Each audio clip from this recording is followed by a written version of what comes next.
Media సోదరులందరికీ కూడా నమస్కారం.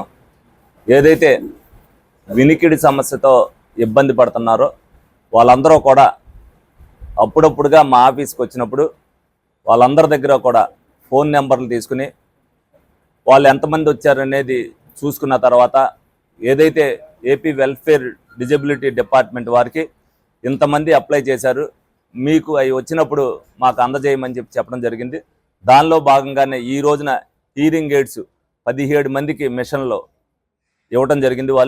వాళ్ళ ఆధ్వర్యంలో మరి 17 మందిని కూడా ఇక్కడికి ఏలూరు ఆఫీస్కి పిలిచి, క్యాంప్ ఆఫీస్కి పిలిచి వాళ్ళందరికి కూడా అందజేయడం జరిగింది.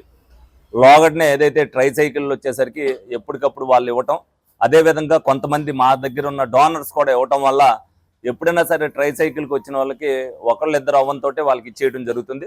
కానీ ఈ హీరింగ్ ఎయిడ్స్ అనేది ఈ బయట దొరికేవి కాదు కాబట్టి ఈ డిపార్ట్మెంట్ ద్వారా ఇచ్చే విధంగా వాళ్ళకు కూడా ఎప్పటికప్పుడు వాళ్ళతో సమన్వయం చేసుకుంటూ వీళ్ళెవరో ఇబ్బంది పడకుండా ఉండేటట్టుగా మళ్ళీ వాళ్ళు రెండోసారి తిరక్కోకుండా కంపల్సరీ వాళ్ళందరినీ కూడా ఇవాళ పిలిచి వాళ్ళందరికీ కూడా అందజేయడం జరుగుతుంది.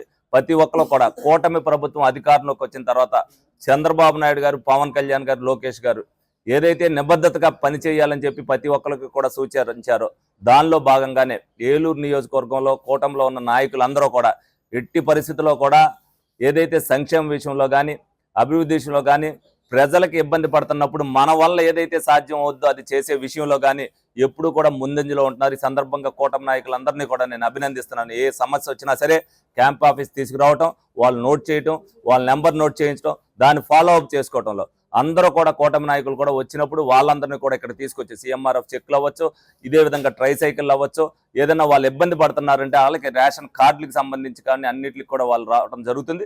డెఫినెట్గా కూటమి ప్రభుత్వం వచ్చిన తర్వాతే ఎంత సంతోషంగా ప్రజలు ఉన్నారు. ఈ కూటమి ప్రభుత్వాన్ని వాళ్ళు ఉపయోగించుకుంటూ భవిష్యత్తులో కూడా వాళ్ళు కూటమి ప్రభుత్వానికి మద్దతు ఇవ్వాలని చెప్పి వీళ్ళందరినీ కూడా కోరుకోవడం జరుగుతుంది.